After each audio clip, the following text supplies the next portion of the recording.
बिस्मिल्लाहिर्रहमानिर्रहीम। आज हम इलेक्ट्रिक फील्ड लाइंस के बारे में पढ़ेंगे। लास्ट लेक्चर में हमने इलेक्ट्रिक फील्ड लाइंस के बारे में पढ़ा, लेकिन सिर्फ एक चार्ज के लिए। अब हम क्या करते हैं, अगर कोई दो चार्जेस हैं तो उनके अंदर इलेक्ट्रिक फील्ड लाइंस कैसे होंगी। ठीक है, तो मिसाल के तौर पे मैं कहता हूँ ये मेरे पास एक पॉजिटिव चार्ज है, ठीक है, बदले में यहाँ पे मेरे पास एक नेगेटिव चार्ज है। ठीक है, मैं कह देता हूँ ये इसकी फील्ड और ये इसकी फील्ड। ठीक है, ये पॉजिटिव चार्ज क्या करेगा, बाहर की तरफ भेजेगा सबको, ये नंबर ऑफ लाइंस हैं इसकी। ठीक है, ये बीच में कोई गैप नहीं होता, क्योंकि अब बोर्ड पे तो हम उसको क्लियर कर नहीं ना सकते, वो तो सारा ब्लैक हो जाएगा। समझा रही, असल में ये इसकी क्या होती है, इन्फिनाइट नंबर ऑफ लाइंस होती हैं। इसी तरह अब ये नेगेटिव क्या करेगा, नेगेटिव अंदर की तरफ होता है। ठीक है, ये सारी इस तरह काफी ज्यादा इन्फिनाइट लाइन है, पॉजिटिव बाहर की तरफ, नेगेटिव अंदर की तरफ। लेकिन अब ये दोनों एक दूसरे के ऊपर कोई फोर्स नहीं लगाएंगे, क्यों, आप फील्ड से बाहर हैं, फील्ड से क्या है, बाहर है। अब अगर आप समझ रहे हैं कि हम अगर यहाँ पे कोई टेस्ट चार्ज फेंकें, ठीक है, यूनिट पॉजिटिव टेस्ट चार्ज क्या होता है, हम उसका जो मैग्नीट्यूड होता है ना, उसको बहुत ज्यादा स्मॉल रखते हैं। क्यों, अगर इसका मैग्नीट्यूड स्मॉल होगा ना, तो फिर ये इन दोनों के ऊपर कोई असर नहीं करेगा। अगर मैं इसका मैग्नीट्यूड लार्ज रख दूं और इसको पॉजिटिव कर दूं, पॉजिटिव करके जब मैं इसको यहाँ पे फेंकूंगा तो ये तो इसको रिपेल कर देगा। समझ आ रही है, तो इसलिए जब भी हम टेस्ट चार्ज यूज करते हैं तो क्या करते हैं, उसका मैग्नीट्यूड बहुत ज्यादा स्मॉल रखते हैं और यूनिट टेस्ट चार्ज इस्तेमाल करते हैं, ताकि इसका इन दोनों पे कोई असर ना हो।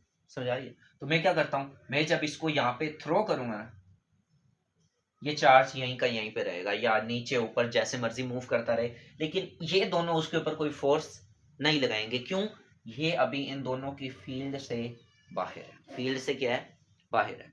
इस चार्ज के ऊपर कब फील्ड वो फोर्स एग्जर्ट होगी, जब आप इसकी फील्ड के अंदर आओगे। समझ आ रही है, अब मैं क्या करता हूं, मैं इनकी फील्ड को आपस में ओवरलैप करवा देता हूं।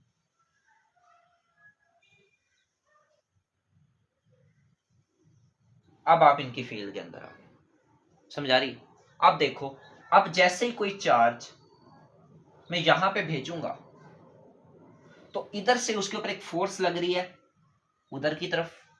समझ आ रही है, और बदले में इस नेगेटिव की फोर्स लग रही है अंदर की तरफ। तो अब ये चार्ज क्या करेगा, ये ऑटोमेटिक इधर से इधर ट्रेवल करना शुरू कर देगा। समझ आ रही, ट्रेवल करना क्या कर देगा, शुरू कर देगा। यहां से कोई लाइन निकली ऐसे, ठीक है, दो लाइन आपस में एक दूसरे को कट नहीं कर सकती, ये एक लाइन निकली ऐसे, और अगर ये फील्ड के अंदर है, कुछ करके मैं कहता हूँ ये फील्ड जो है ये ऐसे आ रही है। ठीक है, तो ये मैं कह देता हूँ ये लाइन मैंने ऐसे ड्रॉ की, तो ये लाइन ऑटोमेटिक अंदर की तरफ क्या हो जाएगी, जो है वो उसका डायरेक्शन चेंज हो जाएगा। क्यों, यहाँ से लाइनें जा रही हैं और वहां से लाइनें क्या कर रही हैं, अट्रैक्ट कर रही हैं, इधर से जा रही हैं उधर से अट्रैक्ट कर रही हैं। आपको ये डायग्राम से थोड़ा और क्लियर कर देता हूँ, ये सारा गुचमुच हो गया।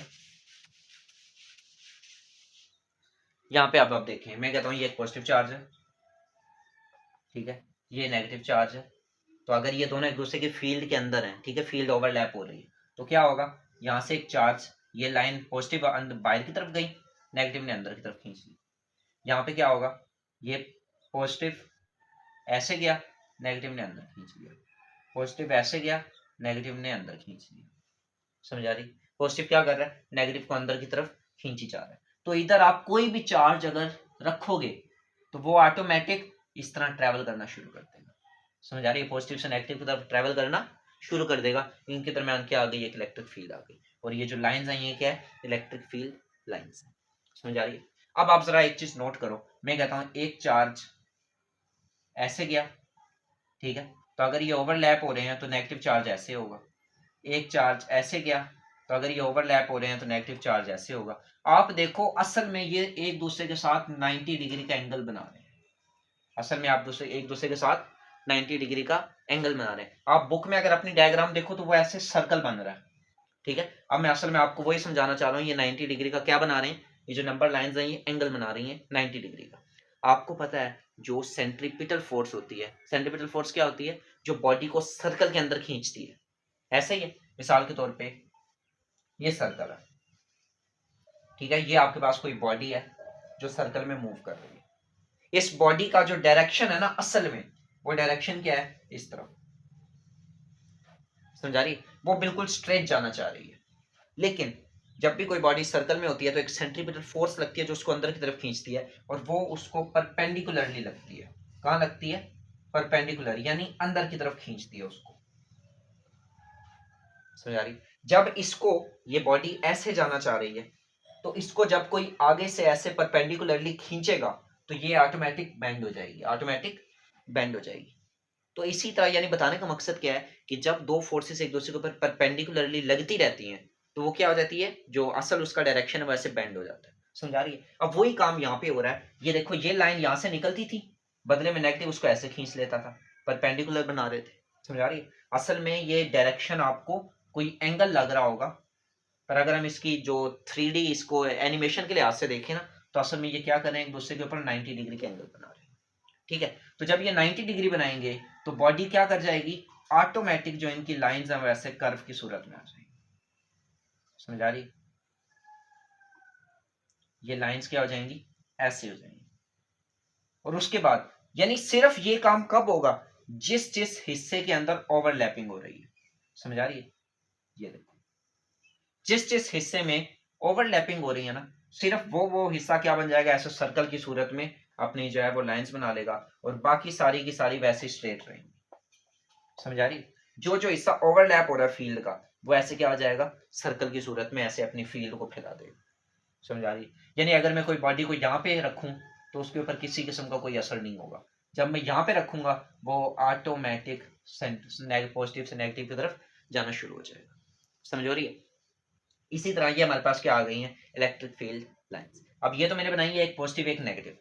अगर मैं रखूं दोनों साथ सेम चार्जेस रखता हूं तो तब आपके पास फील्ड लाइंस कैसे बनेगी? यानी इसमें अब क्या पता लगा, जब पॉजिटिव और नेगेटिव होंगे तो आप दरमियान में कोई भी बॉडी रख दो उसने उधर ही जाना है।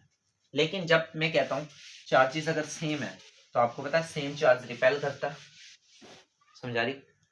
सेम चार्ज का बना के देखते हैं। ये देखो, मैं कह देता हूँ ये पॉजिटिव चार्ज है, बदले में ये भी एक पॉजिटिव चार्ज। ठीक है? मैं कहता हूँ इन दोनों की फील्ड क्या करिए, ओवरलैप कर रही है। अब आप यहाँ पे देखो, आपको पता है सेम चार्जेस क्या करते हैं, रिपेल करते हैं, यानी एक दूसरे को दूर भेजते हैं, अट्रैक्शन नहीं होती। अब डायग्राम से कैसे उसको समझेंगे, ये देखो, ये एक लाइन है, ये एक लाइन है। ठीक है? मैं कहता हूँ ये दोनों एक दूसरे की फील्ड के अंदर है, ओवरलैप हो रही है।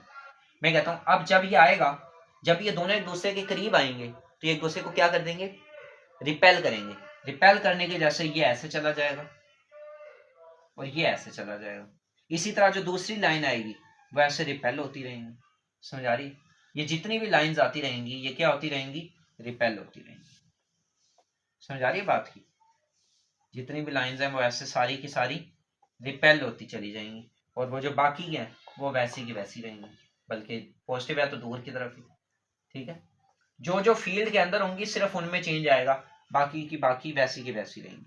अब यहाँ पे एक पॉइंट जरा नोट करो, आप देखो ये तो रिपेल हो गई ना, आ रही थी उधर चली गई, ये भी सारी एक दूसरे को रिपेल हो गई।